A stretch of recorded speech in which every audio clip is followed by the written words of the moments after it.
In this video, we are going to take a more detailed look at splitting reservations.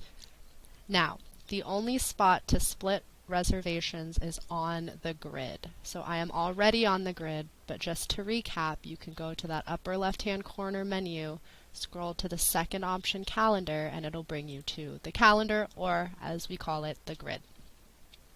Now I'm going to be working with my John Doe reservation again. So I can search for it with the Control F feature, but I see it with my own eyes here in 1F John Doe. Now John Doe has decided that he wants to move into a different room. We'll start there.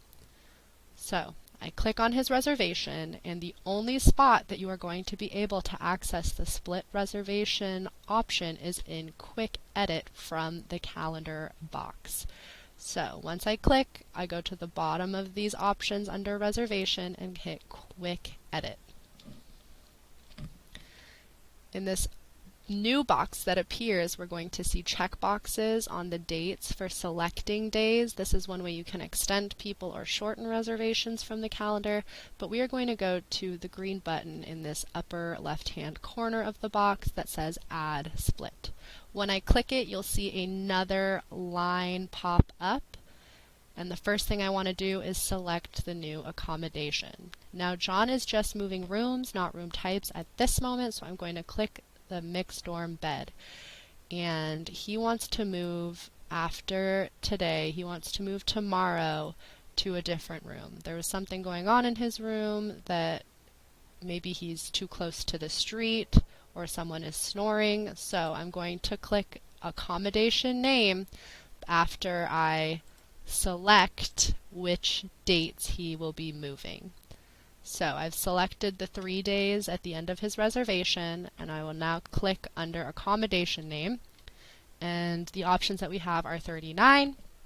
I can let him know, and we will save updates. Now we're going to watch the John Doe reservation change from the full 4-night reservation to just 1 because he'll be moving tomorrow.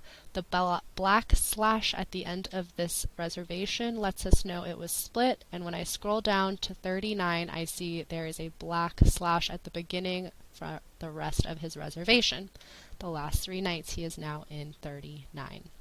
Now I can lock this into place and put a note that lets people know that he is in this position because of what he wanted, whatever the circumstances may be.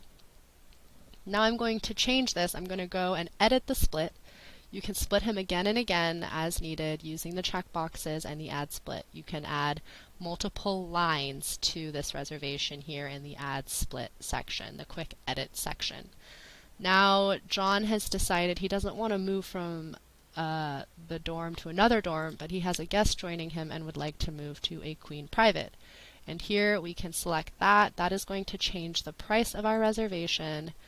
I can select one of the beds, one of the rooms, or not in this situation because the queens are mostly the same.